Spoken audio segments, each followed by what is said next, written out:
This time in the Magic Kitchen, we're talking about spirit of place and the importance of connecting to spirit locally. I'm Leandra Witchwood. And I'm Elyse Wells. And welcome to the Magic Kitchen podcast, where we talk about magic, kitchen witchcraft, herbs, and everything in between.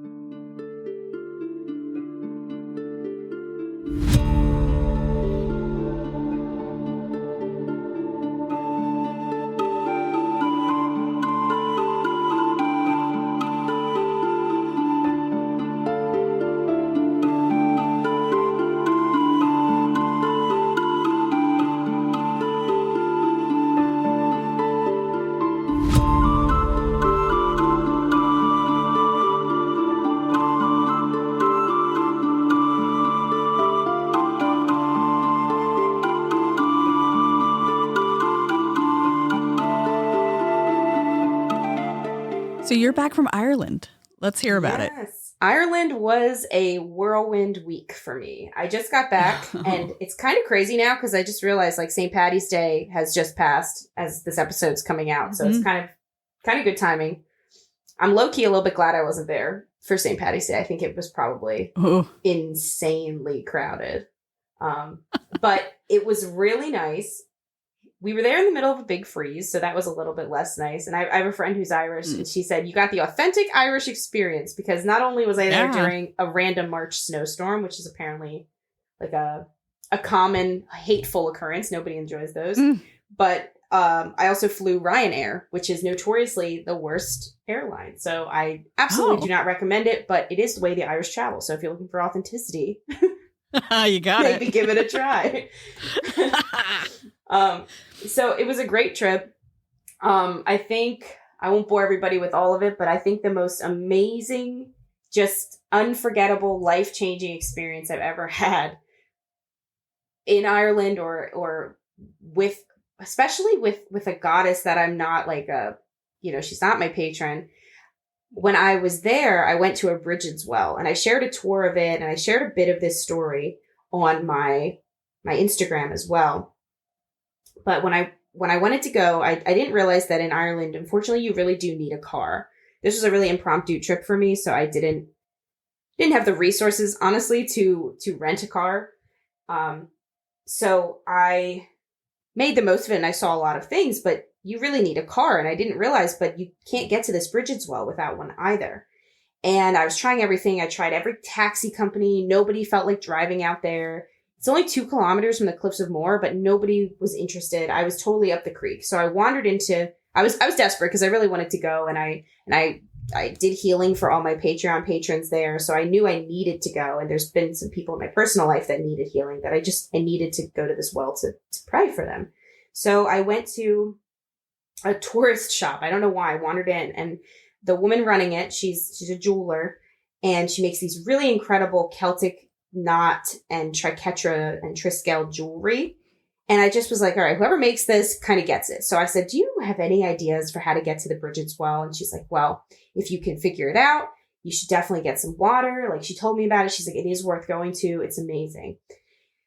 So I said, well, what do you do? What do you suggest? She said, honestly, without a car, I don't think there's a way you can get there, but ask Bridget. I think she has a plan for you. I think there's a way that you're going to be getting there today. And I had to go that day because I was leaving the area of it after that.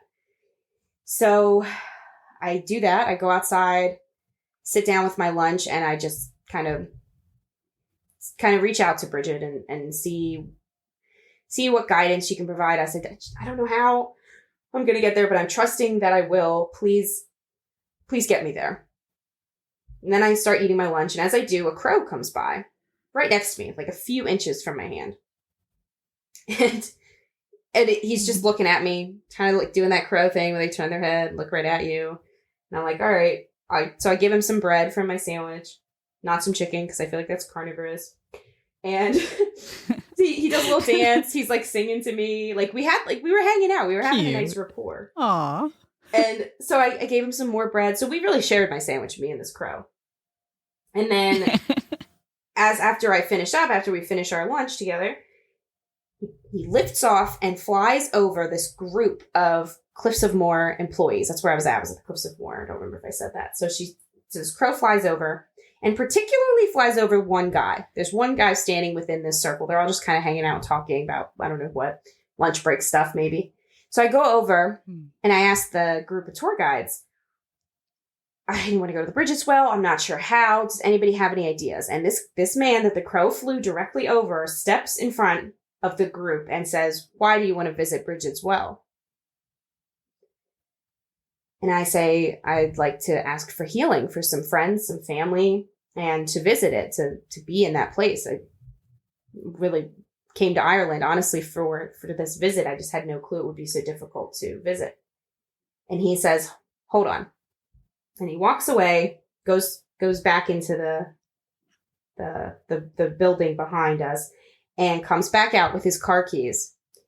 And he's like, it's really serendipitous that this worked out. I wasn't supposed to be scheduled today. There was a scheduling issue where too many of us are here. So I have the time. I'll just drive you there. Nice. You came this far. I'm happy to help you get to see this. So he drove me 2 kilometers down to the well, waited for me while I did everything I did. So respectful, patient.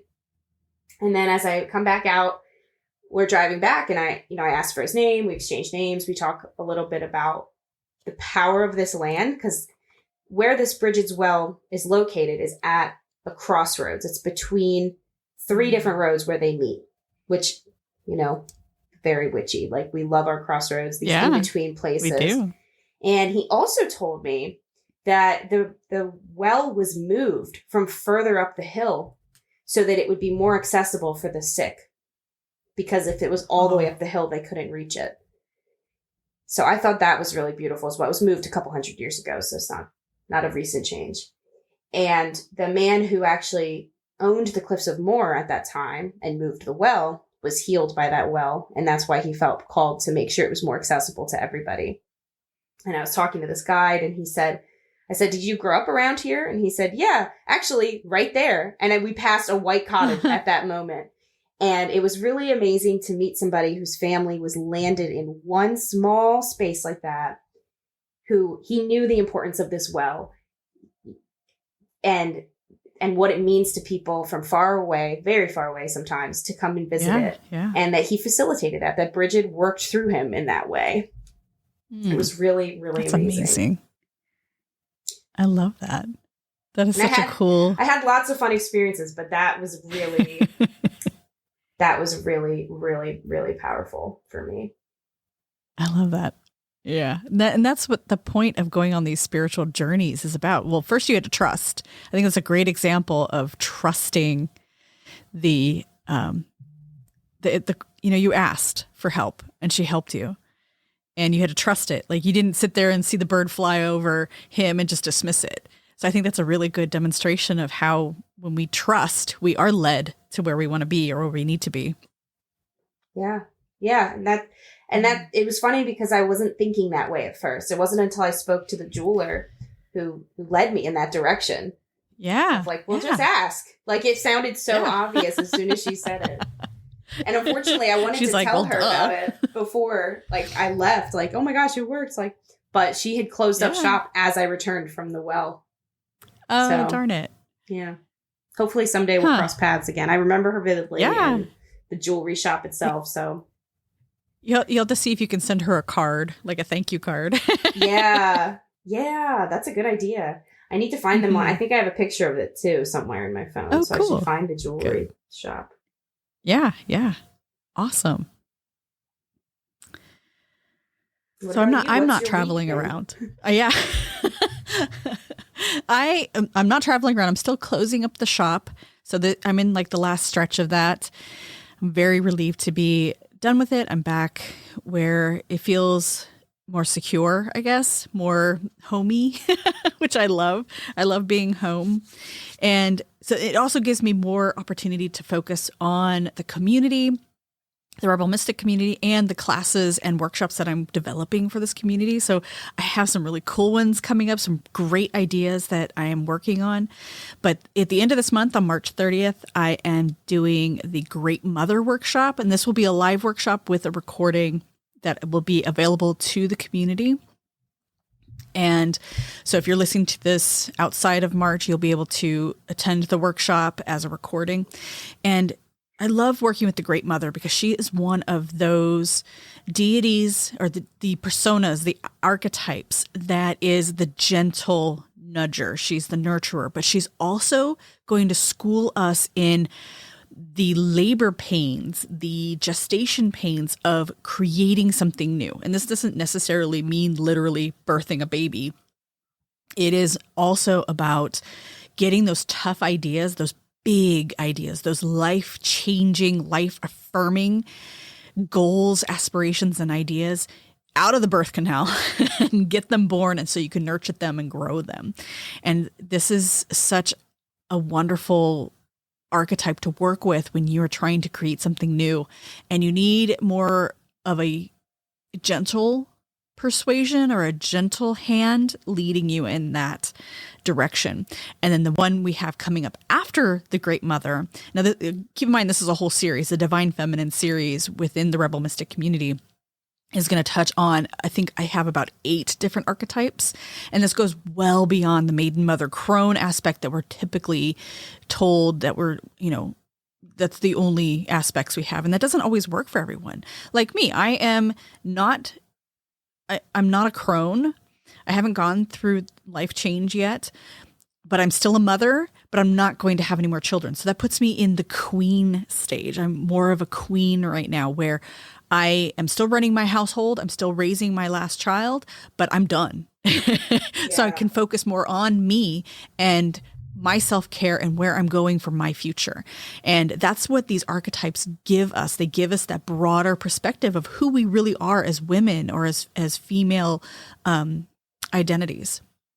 So the next one is the warrior goddess, and she is the powerhouse. Like, she's going to teach us how to fight for what we want, fight for our sovereignty. She is the goddess of sovereign being, existence. And she's going to teach us how to raise up that sword and not be quiet and not be the doormat anymore.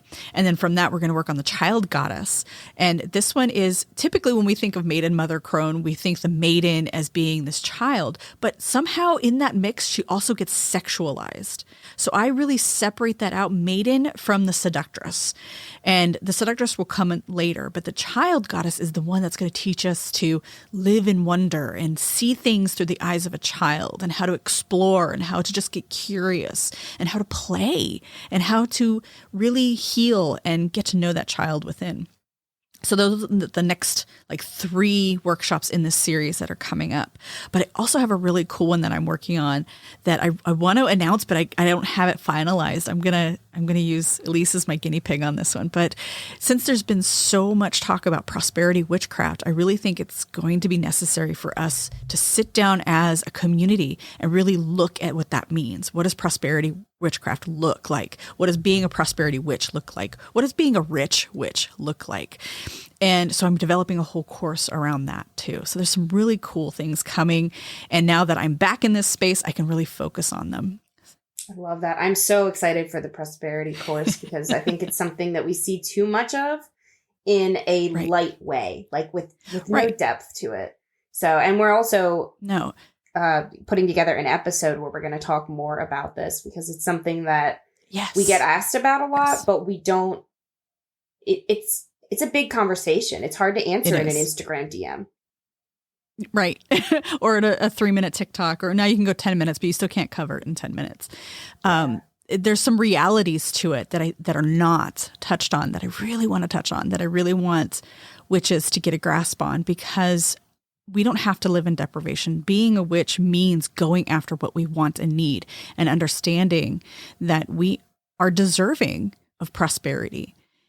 Nature teaches us this every single day. So when we go into our craft with this idea of, oh, woe is me, and I'm so poor, I'm always going to be poor, not to dismiss that, but when we have that mindset, it is hard to really see how our power is being diminished. I really want to give witches their power back.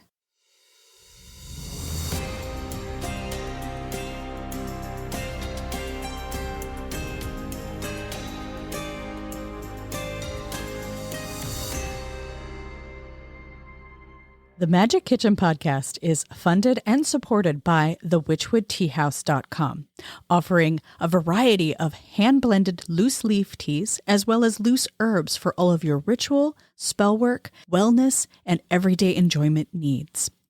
If you would like to support this podcast while sipping a great cup of tea, head over to thewitchwoodteahouse.com and find the magic that's in store for you. So this is kind of my specialty, and it's a little hilarious that we haven't done an episode on it yet. So here we are finally speaking to my favorite thing about being a witch, which is connecting to the spirit of place.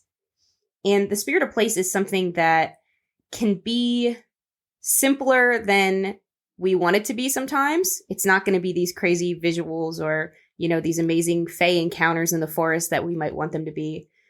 But it is, for a lot of people, when they get down to it, the thing that maybe got them into witchcraft in the first place. It's that experience of pure bliss out in nature, pure acceptance of who you are while you're there, that just, it can't be fabricated or manufactured with tools or indoor spaces. There's something to that land.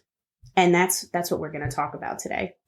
But first, we wanted to thank everybody who has been reviewing the podcast on any podcast service. Apple reviews is great for our rankings because that's where we go internationally, like in the lists. So, which we're not really sure how all that works, but it does help us be seen and heard by more folks when you leave those reviews. And we wanted to read a couple of reviews that are coming out on the Apple podcast reviews. And if you rate us on Spotify, I've heard that it also really helps us, but there's no way to type. So that's actually really easy. If you're listening on Spotify, you just give us that 5 stars and it boosts us significantly. So this review comes from DDeller9. She gives us 5 stars, saying that she learns so much from Leandra and Elyse. They present information with a lot of first-hand experience. I've been able to discern my interpretation to push forward on my craft. Many thanks to these ladies, and heart. It's so sweet. And these give us such a boost too, because it helps us remember what we're doing is reaching the people, because we see little numbers happening on screens, but this is really the connection that we do it for. It's more than just numbers. This one is from Bella Nesme. She says, warm and comfortable. Not to be cliche, but this podcast changed the game for me with my spirituality. Leandra and Elyse take all of the pressure and pretext away and make you feel like you're having a warm cup of tea with friends. If you're just getting started on your journey, there's so much helpful information and guidance in these episodes. I highly recommend giving it a try. I love that. I love that so much. Makes it worthwhile because this isn't just, popping on and talking. We have to plan. Yeah, there's a lot of behind the scenes. Sometimes plans don't work out. Yeah, there is a lot behind the scenes that no one sees.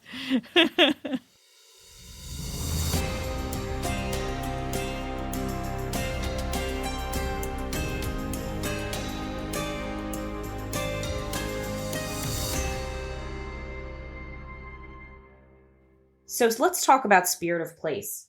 Spirits of place are something that are being talked about a little bit more lately, but they're still not always something that every witch remembers to keep a part of their practice. So today we're going to talk about who they are or what they are, why you should reach out to them, and a bit about how to reach out. So we're talking about spirits of place. So these were traditionally acknowledged by really every spiritual culture that I know of. I know the Native Americans focused heavily on them. I also know the Greeks and the Romans did. The Roman name for spirits of place is genius loci. One spirit of place would be a genius locus, but genius loci are a lot of them. And they are protective spirits. They're there to protect the land. And if you are a part of that land, because your home is on it or because you live there, or maybe you grew up there and you're still drawn to go back, they're there to protect you too. And they can be your best allies because they are local. It's kind of like how if you need help with somebody in an emergency, you don't have time to drive 2 hours and go to that person that you might have thought of first. If they live too far away, they can't really help you. It's kind of the same with your land spirits. When you're doing protection magic, or you're setting up wards, or you're in a pinch, maybe there's an emergency, maybe your family's under threat for something immediate. These local spirits are your best allies. They're not stretched out thin across multiple areas. That's it. They're for you in your land. So they're really the best allies you can have. And we'll get into how to connect with them. But what else could they be? Some people get really hung up on names. They're really concerned with, who is it? What's the name of this? Is this a person? Is it a ghost? Is it, a fairy? And unfortunately, the answer to that is maybe. It could be any of those. And it's not all of the above or none. Yeah, like none or all of the above. And also, it doesn't actually matter. The important thing we need to remember, whether we're talking about spirit guides, or we're talking about land spirits, or deity, or ancestors even, the names aren't really what matter. That's a human construct. That's for us to feel more comfortable. Even if you were given a name to use, it's not because that is the definitive name of this spirit. It's because you needed that to feel comfortable approaching them. Same with the visions, the way people see or perceive land spirits. That is also something that is more for you than it is for the land spirit. They just know that you might not perceive them otherwise. So they come to you in the form that makes most sense. So keep that in mind. The concrete answers that we want, especially in this analytical, digital, technologically based world, just don't exist. They're just not real. And that's okay. It's nothing, to get upset about or throw in the magical towel over. It's just something that can be hard to accept over time. But land spirits are a good exercise in that, because they pretty much never have names. Because they're the space, maybe that's their name. They are. Yeah. And they could have connection to a person who lived in that space that had significance. But yes, I think if you are getting hung up over, is this a person connected to the place? Is this just a spirit? Is it a fae? Is it something supernatural? I think of it's all natural. Like everything we experience that comes from the natural world, even if we can't see it, taste it, smell it, all that. It's still, it's all energy is really what it is. So if that helps you to think of it as energy rather than something that you have to nail down and give a form to or give a name to, that might help in connecting with the spirits or the energy, just energy. And that might help you work with it a little more easily. We use this already, it's got a vibe, it's got a certain energy. It makes me feel a certain way. It's those vibrations. And even, science is starting to recognize these like electromagnetic fields and energy waves that come off of certain things. So it's, anchored not only in the spiritual, but also in the scientific. Yeah. A great example of that scientific aspect is in Delphi. The Pythia was the high priestess oracle of the Temple of Apollo at Delphi, which was a major pilgrimage. It's to this day still considered the center of the earth because of where it is. I mean, we can talk about ley lines, but we can also talk about latitudes and longitudes. They're in the same. Yeah. They will show you the same thing when it comes to Delphi's location, which is pretty cool. So all that aside, though, it's a spiritual place for, the spiritual side. But it's also a spiritual place because the Pythia's seat was just over a crack in the earth that was allowing natural gas to escape. And she was getting high on that and then hallucinating and sharing those visions with people as premonitions. So that doesn't mean those premonitions weren't real. It just means there was definitely a scientific explanation for these types of advanced hallucinations. So... There's always a little bit of both magic and science. And to be fair, sometimes we have to drop down those thinking mind egoic walls in order to get to the spiritual, which is where hallucinogens come in. Not recommending that anybody does that, but it's something that our ancestors have practiced all around the globe, is hallucinogenic connection. Mm-hmm. Yeah. And you don't even have to you don't have to sit above a pit that's, spewing gases to do that. You can do it through breath work or, just deep meditation and trance work. Yeah. Sound baths, being guided by somebody else. Yeah. Or listening and waiting. The least trippy version of all, but it works as well. Oh, but it's not, fantastic. Yeah. That one's the more mundane. Yeah. Definitely. Yeah. But hey, it's the one I use most often. So it works. Yeah. Yeah, it definitely works.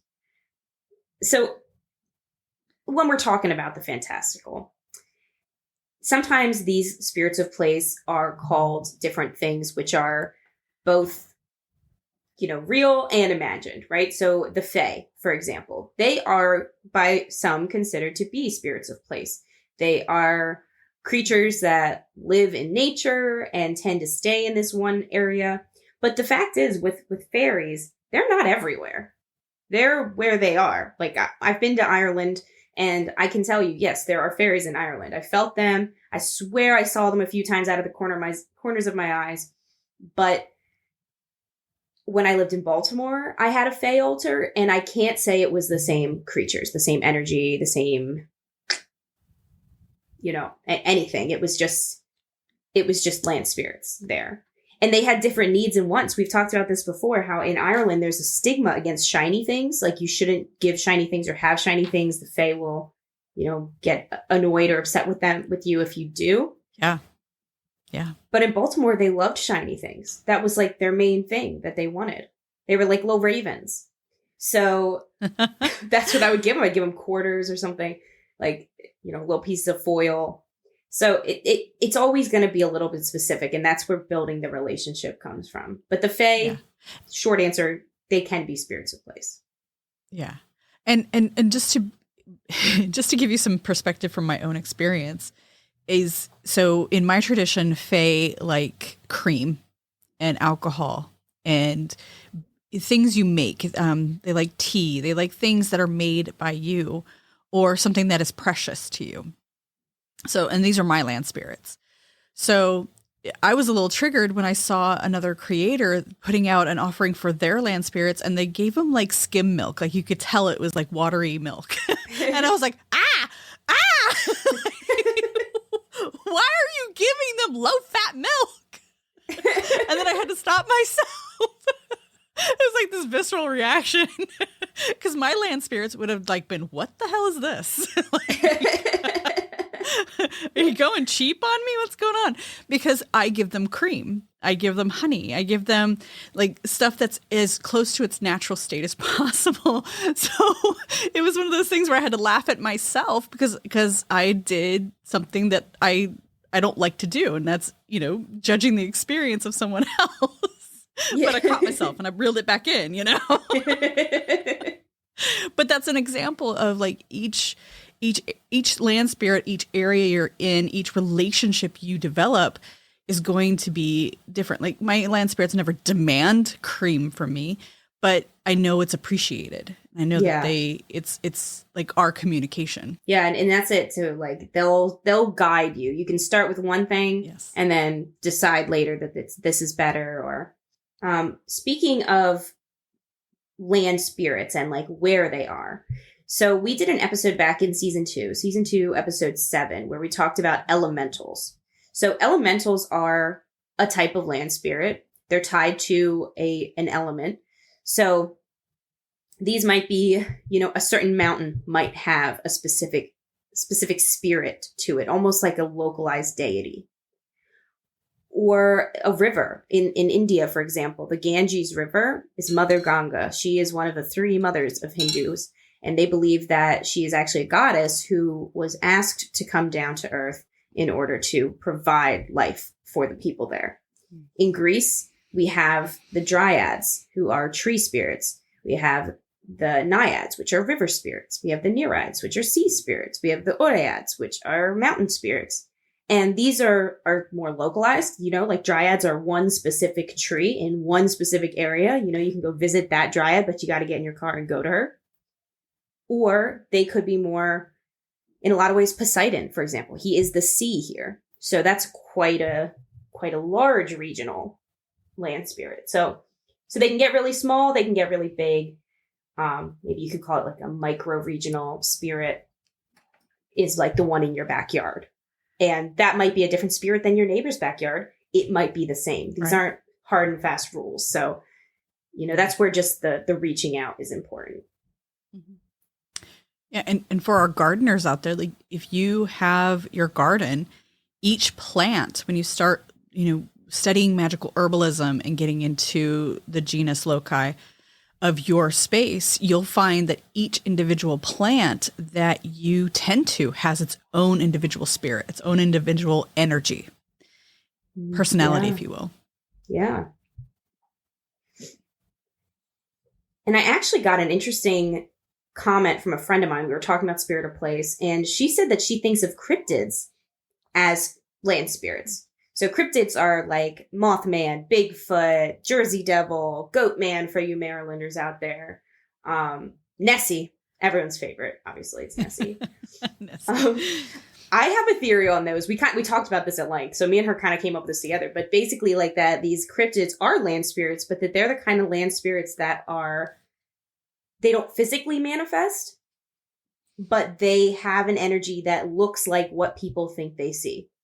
So, for example, I grew up where I lived in Pennsylvania growing up is called a Bigfoot area. Like it has signs. People used to, like in the 90s and 80s, it was like a weird trend for people to come on Bigfoot hunts and end up moving there. So we had a couple of like locals who like were in the newspaper each year for like their Bigfoot hunts. And despite all that, nobody has ever actually remitted proof of Bigfoot. And yet people keep coming. And I think that just speaks to the land's spirit. I don't think it's true that Bigfoot himself, as we would think of him from like drawings and stuff, is there. But I think that that's what the land feels like. Like if you had to give it an image, it would look like that. Yeah. Yeah. So experiment with those in your area too. Absolutely.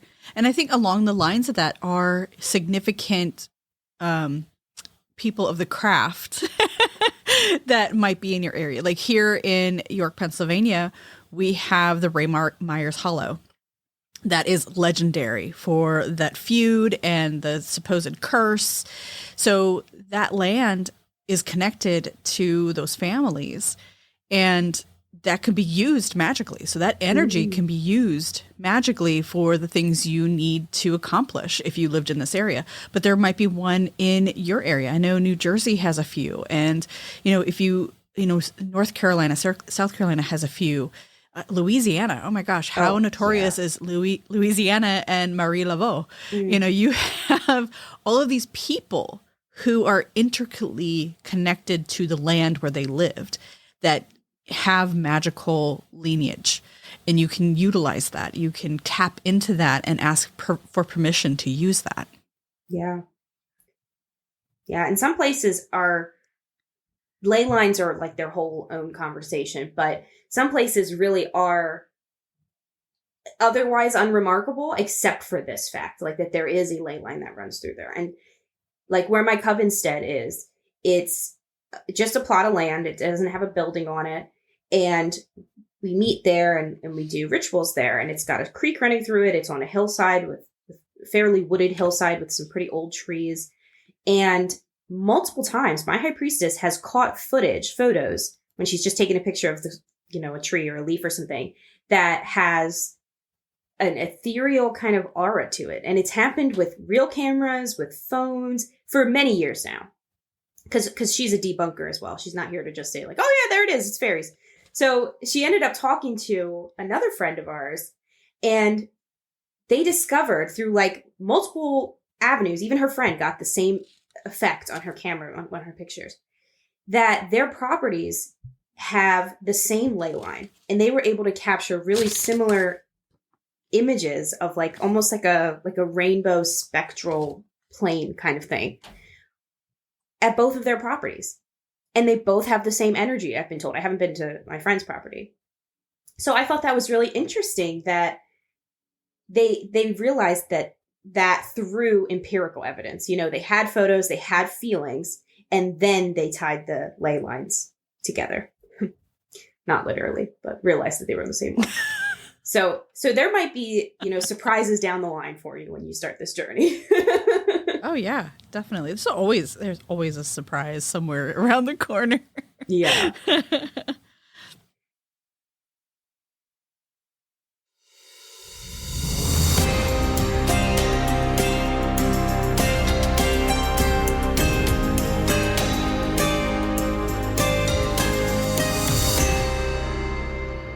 Are you enjoying the show?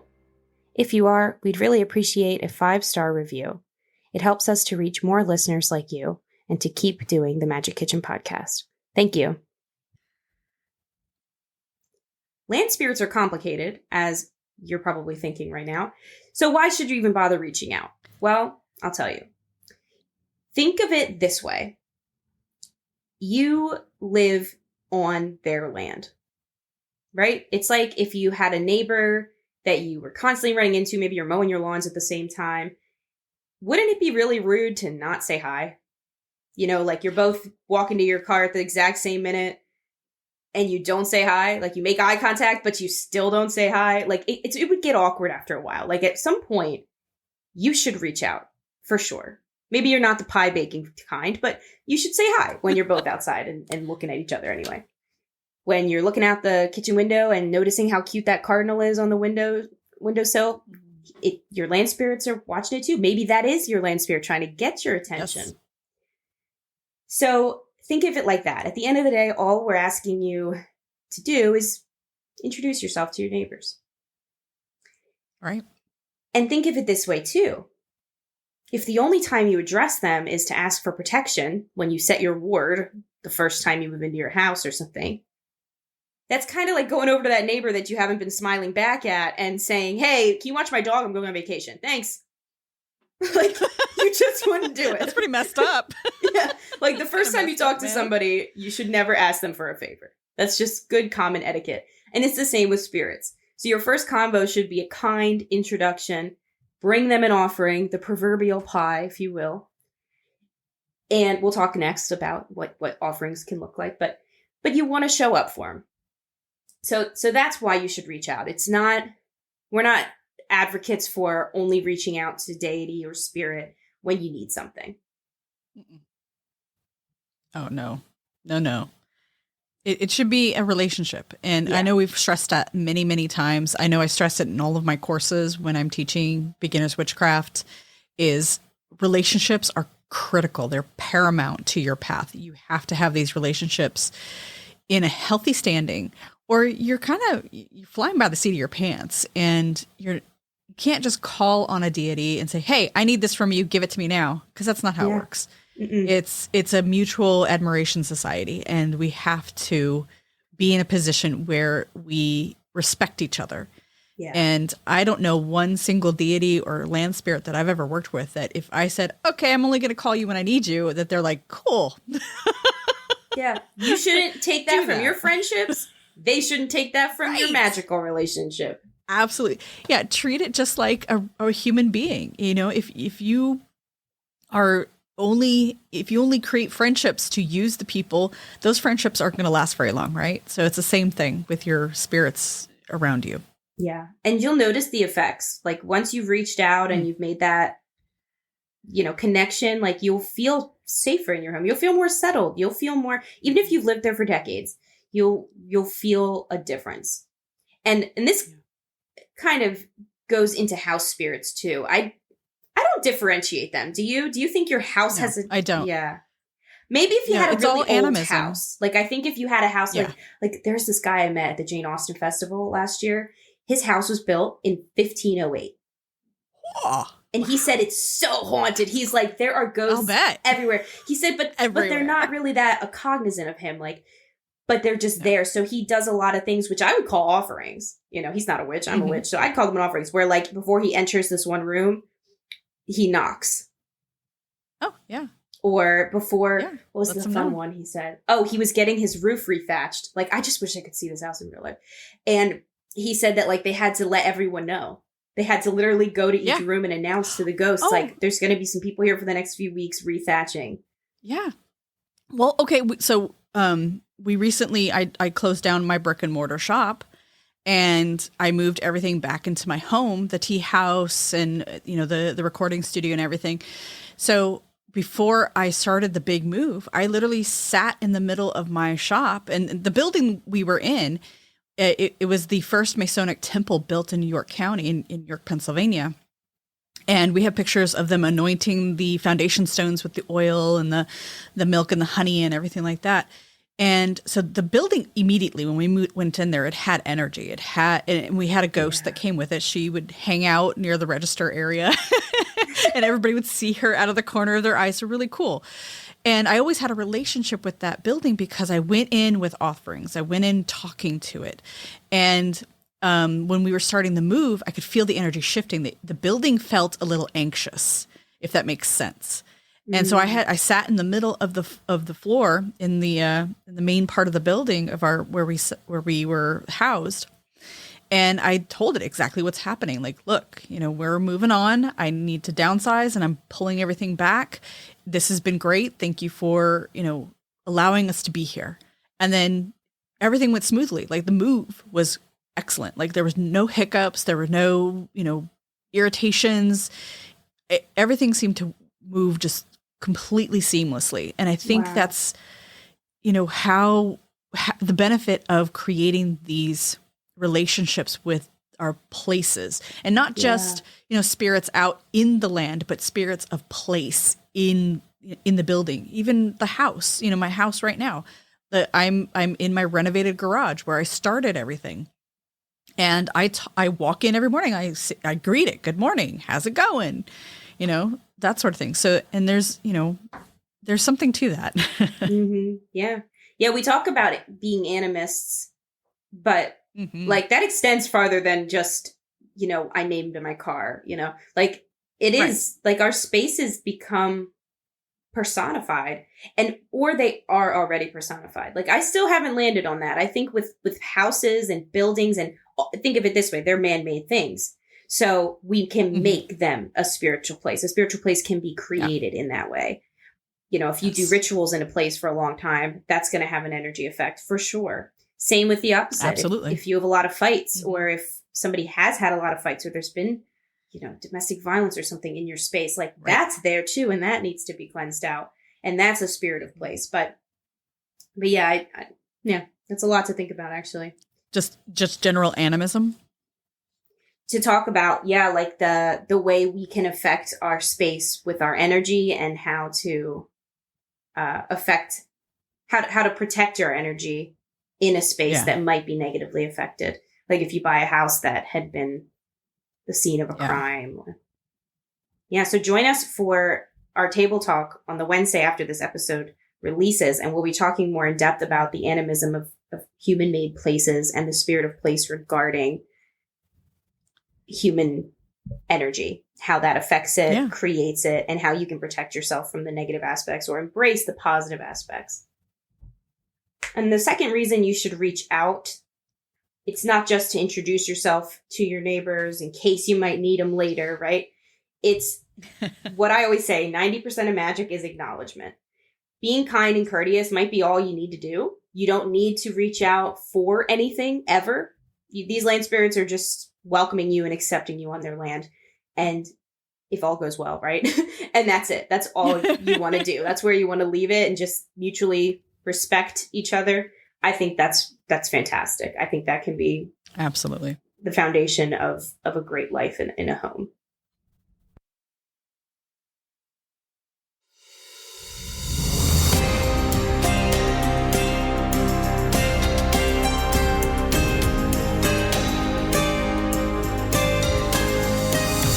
So now we come to the most important part, how to reach out. You already decided you want to introduce yourself to your neighbors, as we said. So how do you do that? So at the end of the day, these are just some ideas. You're going to think of more. We're going to talk about more in the table talk for this episode. you honor the land by honoring this land spirit, and vice versa. When you honor the land spirit, that's also honoring the land. So picking up litter, composting on your own property, which not everybody can do that, but if you can, that's awesome. Growing your own food, nurturing the land. And in my opinion, the number one thing you can do, get rid of your grass. Kill it. Get rid of it. Plant native plants. I will never stop singing it. I want to do that so bad. Oh, I hate grass. I hate it. It doesn't even too. exist in Greece. Like, you know what we get here? Clover. It's amazing. Fields of clover and poppies and dandelions and these little daisies. They look like black-eyed Susans. Unbelievable. It's stunning. I hate grass. Yeah. Get rid of your grass and plant native plants. That is the best offering you can make. If you're not in a position to do that, you're not in a position. But if you are, please do it. Okay, wait. And it's such a rebellious act too, because if you think about it, grass, the tightly manicured green lawn, is such a colonizer mindset. It's oppressive. It's such a white. King Louis the 14th invented grass. Patriarchal thing. Brief history of grass. King Louis the 14th, when he was building Versailles, he was moving out of Paris. He said to his gardener, "What is the most time-consuming, manpower-heavy thing you can plant?" And the guy said, "Grass, because it needs to be mowed by hand." He said, "Perfect." And that's it. That's where it comes from. I hate grass. It is the most colonizing thing the U.S. has. I get really worked up about grass. So definitely nurture your land spirits by killing the grass. Well, and not with chemicals. Okay. No. Oh God. No. Have it take over by, plant some clover. We're building in. Yes. Yeah. Like we're building in our backyard. I'm having it re-landscaped. So we're killing the grass with mulch. Easy. Like we're just taking mulch and dumping it on top. Yeah. Smothering it and then planting, native plants and, herbs and that sort of thing on top of it. So you don't have to use chemicals. I think that is such a horrible thing to do to our land spirits, to our land, is using these chemicals that just decimate everything. And they're not good for us. They're not good for our health. They, lead to reproductive issues, cancer, neurological issues. There's a list that is a mile long. And there's so many chemicals we use here in the United States that are banned in other countries. And why are we still using them? Over 300. Okay, I'm done. Rant over. Yeah. And to touch on like what people often worry about is doing it wrong. How do I reach out that won't be offensive? The fact is, the only way you can offend a land spirit is by killing the land. So if you are using chemicals on your grass, like they use fancy names, but it's still chemicals. Treatment. Yeah. That is chemicals. Treatment. It kills bees. If you live in an HOA, see if you can get involved with the HOA board and make sure that they're planting a border. They're going to make you keep the grass, but see if you can plant a border of lavender, bee balm, plants that are healthy for the environment and for the bees, because the bees are being killed by this treatment. Get them to stop using the treatment. That's all. It would save people money on the HOA. See if you can get involved. There's a lot of ways we can help. That's an offering. Calling your HOA and getting and initiating a change on lawn treatment. That's an offering to your land spirits. So that's the only way you could do it wrong, is by hurting the land. So keep that in mind. People worry about, not being received well. I've even heard worries from Americans about like cultural appropriation. If you reach out to the land spirits, you can't appropriate. You already live there, right? Like there's no world where we're going to just, you're going to give your home back to the Lenape tribe or whatever's your native tribe. That's the tribal area of where I grew up. Like, as much as that would be wonderful, it's not going to happen. So the best thing you can do actually is to reach out and start healing those wounds. So it's not appropriation to talk to the land there. It is what the land's been waiting for. Yeah. It's almost our duty to do it, to reach out and heal. Yeah. Yeah. Actually, almost. It is our duty. We need to be conscious of this. And we need to be conscious of the atrocities that, brought this land into our possession. And, like you said, we can't go back and fix it. So we have to move forward with making it more balanced and more appropriate now. And if you wanted to get more specific with individual offerings, like Leandra said, milk and honey is a really traditional offering. I want to say it's traditional in Celtic backgrounds. I know it is in Greece. That's what they recommend in the mountain towns, which is, it's so interesting to me, like that it's, these cultures didn't really influence each other too much. So I always love these commonalities. And Norse. I saw this on Instagram, so maybe not, but I saw a couple Norse practitioners doing the same. So milk and honey is a good one. I and Leandra we realize we both do this, which is cool. We leave a piece of our hair behind when we're in nature. So if you go out to meditate or for a walk, just leave a hair behind. It's good. It'll biodegrade and birds can use it in their nests. Yeah. Well, and this is really great for when you go walking on a trail that you frequent often. Mm-hmm. So I notice now when I go walking in my local park or my local hiking trails, I'm greeted by the trees. Aww. They recognize me. They know me. And it's not like this, hey, how's it going? Like, a cartoon or anything like that. But there's this energy, a welcoming energy that I'm met with. And I immediately say hello back. And it doesn't have to be verbal. You don't have to look like a crazy person walking through the woods. I don't know. People might leave you alone, but you don't have to verbalize it. Just an acknowledgement like, hey, it's so good to see you. Place your hand on a tree or a stone and just say, hey, I'm back. It's good to see you. Yeah, I was going to say, place your hand on that tree. It is the most healing thing you'll do all day. You don't need ibuprofen when you got trees to hug. I'm telling you. Like, I will hug trees shamelessly. I remember when I was in England, Bath has like ancient trees. These trees are like 500, 600, 700 years old. And they're just in the middle of a square. Like, they're not even bragging about it. There's no plaque or anything. And I just kept hugging them. I just kept going up, giving them big old hugs. So I still have like a photo album of me hugging trees in the UK. But I can't tell you, like, I just felt so light and free, and go hug more trees. It's such a cliche, but it is so nice. And that's an offering. You don't think that tree doesn't want that hug back? Actually, you'll feel it if they don't. Yeah. They'll be like, please stop. I always think of it like Ents and Huorns, right? Like in The Lord of the Rings, the Ents, when Gimli walks in, he's got an axe and they kind of close in a little bit. They're like, and he feels like it's a stifling energy. But when the hobbits go in, they're lighthearted, they're connected to nature, they're very grounded people. And they felt like it was light and airy and easy to breathe in here. Both of them, in separate texts of Lord of the Rings, talk about the way it feels to breathe in Fangorn. And it's so contrasting. So that's a good analogy. And I have to say, it feels the same way. And then there's the Huorns, which are the trees that are used to humans sucking the worst that they ever did. And like, they remember these things, and they're just grumbly old trees. And they even go after Merry and Pippin. There are some trees like that. You'll meet them. But if you're drawn to a particular tree, it's beckoning to you a little bit spiritually. Mm-hmm. Have a seat underneath, Go say hi. Yeah, say hi. And this is a good thing to get the whole family involved with. Personification is the idea of giving non-human things human qualities. And we use this with kids all the time to help them learn things. Dr. Seuss books, the way he gives animals, conversations about, families and stuff. Or the way even poetry does this as kids get older in like middle and high school, and they're reading poetry. So you can do the same thing. You can have them go out into nature and feel the energy of their land. You can have them help you put offerings out.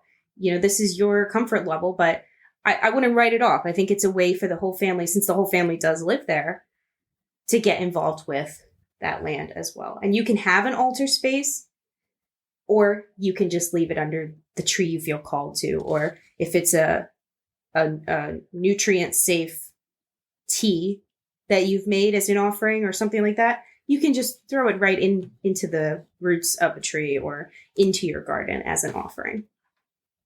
Mm-hmm.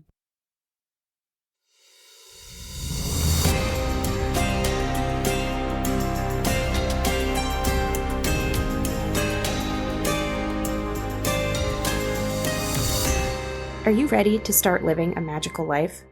Join me in my Patreon community, where I am sharing rituals for every Sabbath and full moon, weekly journal prompts, and new on the new moon articles highlighting new practices from around the world. Joining a community can be the thing you need to keep your practice active and engaging. For more information, visit patreon.com/Elyse Wells or follow the community link on seekingnumina.com. So hopefully this episode, we were able to introduce you to some new ideas and perspectives on spirits of place. And I wanted to end the episode with some responses I got on my Instagram stories, as well as in our Magic Kitchen Pantry community. So I decided in 2023, I'm going to try to use my stories on Instagram to get some feedback from listeners, or not even from listeners necessarily, but like on magical topics, to get some more diverse perspectives on topics like this. So I got some really nice responses to the question, what does it feel like to experience spirit of place? So there's a single sweet gum tree that protects our herb garden that I like to sit underneath. I thought that was beautiful. Wow. That is beautiful. Somebody else said they will often see a single white butterfly as a sign that good things are to come. And then in that week, some good things will happen for them. Somebody else says they get this vibing feeling when they're in nature and communing, like when the spirit is welcoming to them. And then we had one listener send in a really nice response about her homecoming to the Netherlands. So she's from the Netherlands, but living in the United States. She says, I didn't have much time to spend with the land last time I returned home to the Netherlands, but when I did, the land rose to greet me. I wasn't necessarily looking for a connection at all. I was just looking for rocks to take with me back to America, because that is what we all do as a family who sometimes travels. We bring rocks home for everyone from where we were. So as I was searching for the right rocks along the river where I grew up and spent a lot of my time, I suddenly was taken hold of, so to say, by the land. I never actually set foot on that particular part of the river, I don't believe, but it was as though it was greeting me and welcoming me back. It felt like it was happy to see me, and that it missed me as much as I had missed this land. And I think that sums it up. That's great. Yeah. So send it in to us at magickitchenpodcast@gmail.com, or message us on Instagram, or tag us on Instagram stories or something. We would love to hear your experiences with Spirit of Place. And hopefully we'll see you in the table talk this Wednesday, where we'll be talking more about working with spirits of place and how to contribute to the feeling of them. Merry meet, Merry part, and merry meet again. Thank you for joining us on the Magic Kitchen podcast. Please visit my website, leandrawitchwood.com, for news, information, and more episodes. I'm Elyse Wells, and I can be found at Seeking Numina on YouTube, Instagram, and Facebook, and seekingnumina.com. That's Seeking, Numina.